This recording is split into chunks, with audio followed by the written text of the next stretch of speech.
Vicente killed her. Why would you say that? You're a liar. Puedes quedarte sentado tranquilo ahí mismo. He says that you can see Tyler die right now. Tell him the safety's on.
The story begins near the Colombian border, where a transport truck pulls into a secluded checkpoint. Inside a wooden crate is Chris, an ex-convict who has recently been released and smuggled into the country by the same men who are supposed to help him. When he steps out, he expects the arrangement to be finished, but the men immediately threaten him with weapons and demand more money. Chris refuses, and the situation turns violent. He quickly overpowers both attackers and leaves the area in their truck. But this confrontation is only the first obstacle he faces. Later, Chris reaches the outskirts of the city and visits a modest grave. He stands alone at the tombstone of his former partner, the woman whose death is tied to the dangerous mission he is now undertaking. After leaving the cemetery, Chris begins following a teenage girl named Alisa. He trails her from school all the way back to a large estate. The mansion belongs to Vicente, a wealthy and feared cartel leader in the region. However, what happens inside the mansion soon becomes important.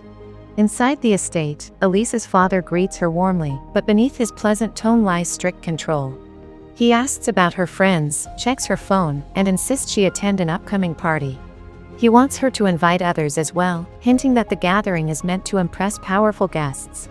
Although Alisa doesn't fully understand his intentions, she agrees to what he asks.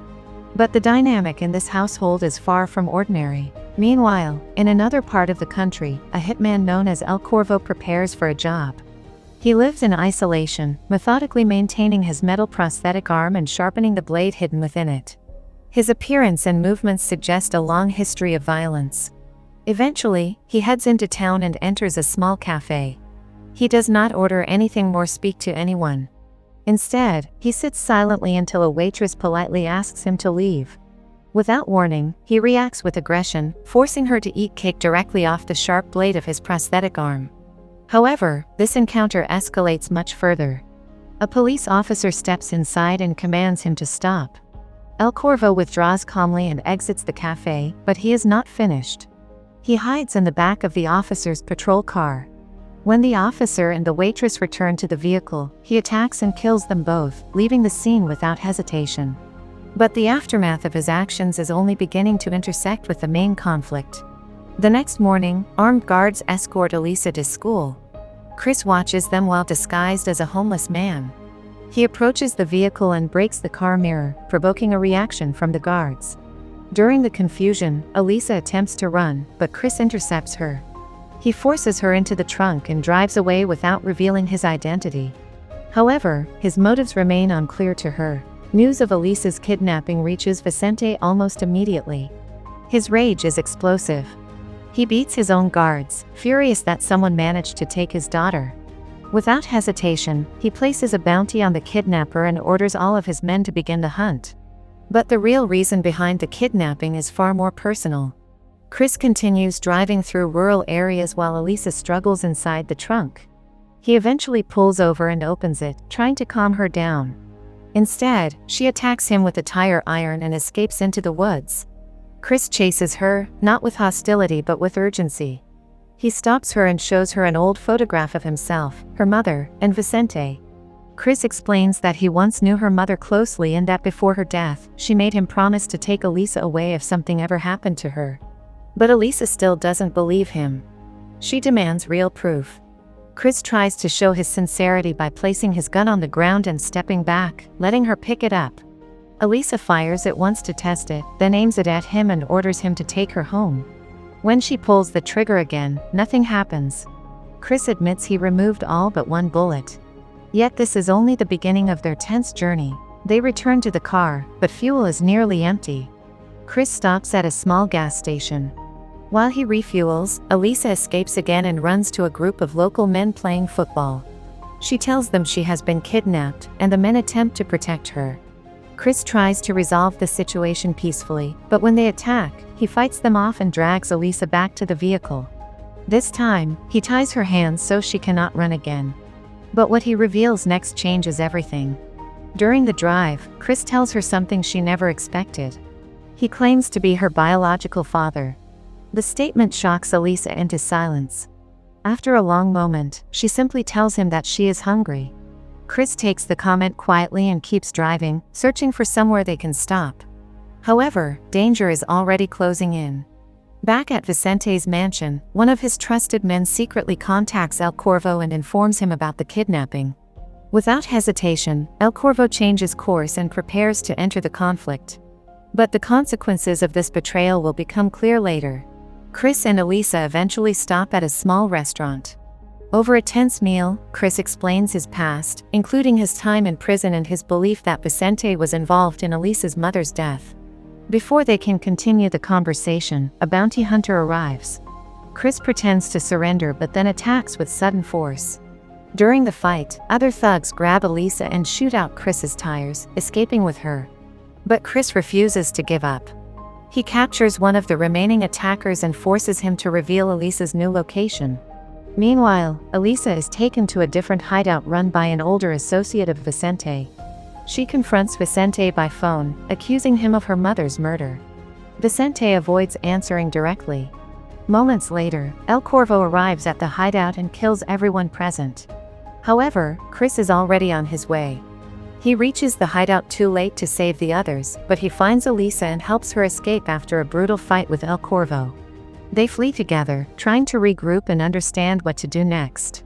But their journey is about to grow even more complicated. After escaping the destroyed hideout, Chris and Alisa search for a place to rest.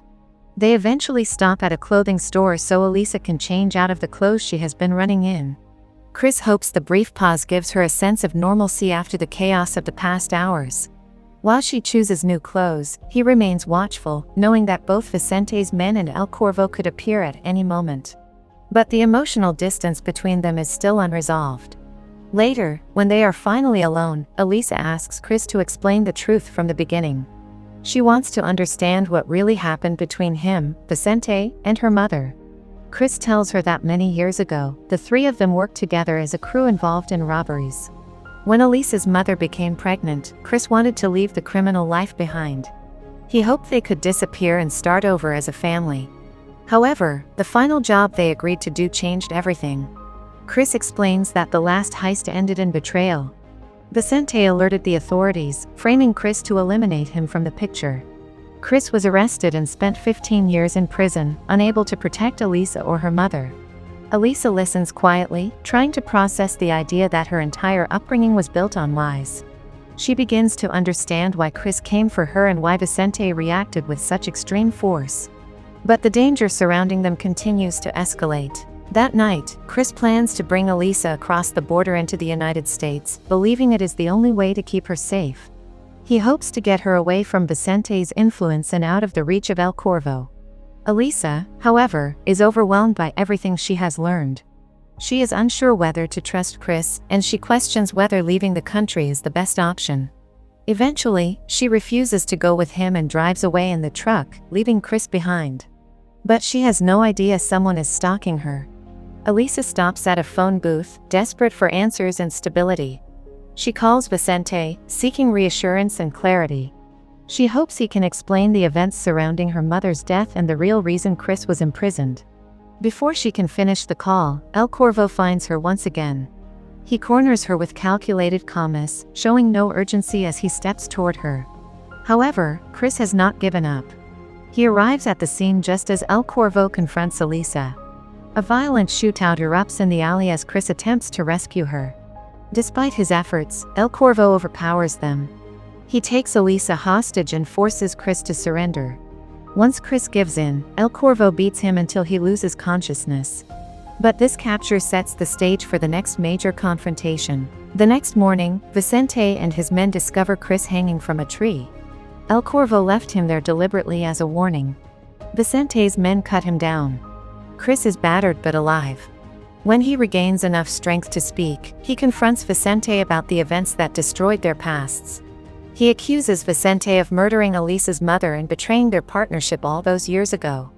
Vicente reacts angrily and strikes Chris to the ground before ordering his men to prepare for the next move. But the tension inside Vicente's group soon reaches a breaking point. El Corvo calls Vicente directly. He demands that Vicente come to an abandoned industrial complex if he wants his daughter back. During the call, El Corvo reveals that Vicente's trusted right-hand man had secretly informed him about everything. Vicente responds by killing the man on the spot. The betrayal confirms that his organization is falling apart under pressure. But the upcoming confrontation will expose even deeper secrets. Vicente gathers his remaining men and forces Chris to come along, believing Chris may still be useful in locating Alisa. They travel to the old industrial plant, a crumbling facility filled with rusted machinery and dark corridors. Unknown to them, El Corvo has already set traps throughout the building. The area is quiet, but the danger is immediate. However, the reunion at this factory is not simple. Inside the plant, Alisa is chained to a large industrial crushing machine. The device slowly drags her toward its mechanical blades. El Corvo is nearby, waiting for Vicente to arrive so he can force a confrontation.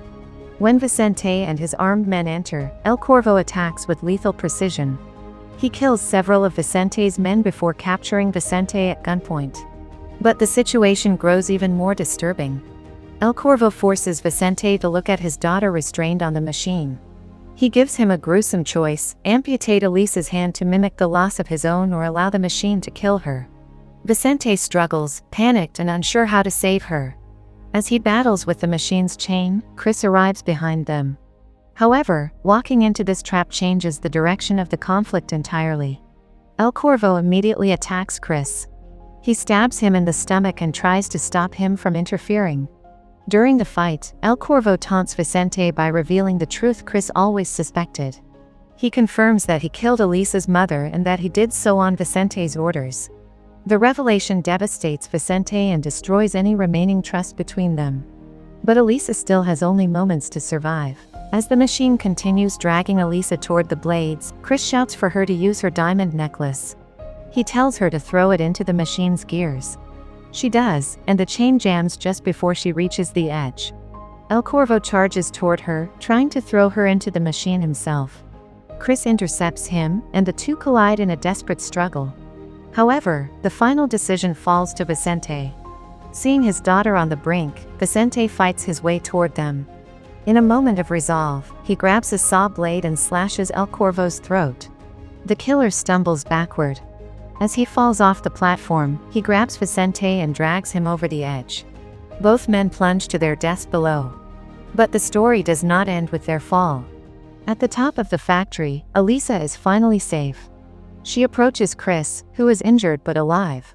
For the first time, she accepts him as her father. The two embrace, sharing a moment of connection that closes their long and painful journey together. However, the emotional weight of everything they endured continues into the film's closing moments.